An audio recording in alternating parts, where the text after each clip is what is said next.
I grew up in India, and my father was a technologist, and my mother worked too, and she was a professor, and they both felt that I must have a career, and technology was the right choice for me because it gave me the most options. Fortunately for me, that was a good suggestion because I really enjoyed the sciences. I also enjoyed literature, and I felt that I could indulge in both my interests, technology and literature, if I chose a technical career. And it has turned out to be a really good thing. Neerja is working in an area of technology that's obviously very important to the company. The printing and imaging business is quite a large, profitable one. Neerja's been making some significant contributions to it.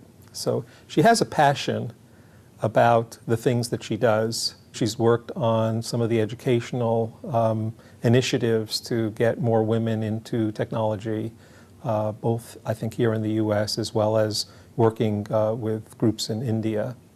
So it just seemed like the right flavor of recognition that really was well deserved after many years of working on this.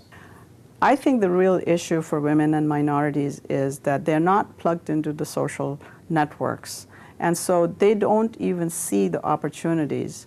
I think the best thing that they can do is get plugged into the system through women's groups or other channels outside the work or inside the workplace, so they can find out where the opportunities for advancement are. So when I see discrimination, I tend not to take it personally. I see it as something that the other person has to learn. And this is where my understanding of how the brain works. I think when we deal with a lot of information, we categorize, we classify, and I just see it as something that the person needs to deal with, and I work at it from and educating the other person. So I enjoy very much working with Neerja. She challenges me quite a bit when we're engaged in some discussion about something, and I think that comes a lot from her philosophical background. In fact, she has written a book on philosophy that and spirituality, I guess it's got to be part of that as well, that influenced the way in which she looks at the world and thinks about things and responds to things. I wrote the book, The Practice and Philosophy of Decision Making, a 7-step spiritual guide, because the Bhagavad Gita is a text that is a process of decision making that can be applicable to management. And I found myself using those principles in my everyday life. And I thought that putting it down very simply and articulately in 7 steps that everybody can follow would be an empowering thing. I think I have the best job in the world. I work with the smartest people, and most of us have a passion for what we do. And my job is getting the best out of the people and getting the best for what's business.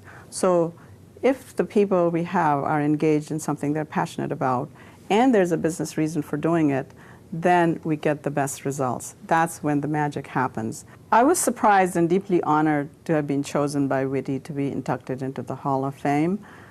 And I am very happy to be recognized in the way for my leadership and community work that I have done over the years. I've been in the Bay Area for the last 30 years in a technical profession, and to be honored by a group like Women in Technology International is something I'm very proud of.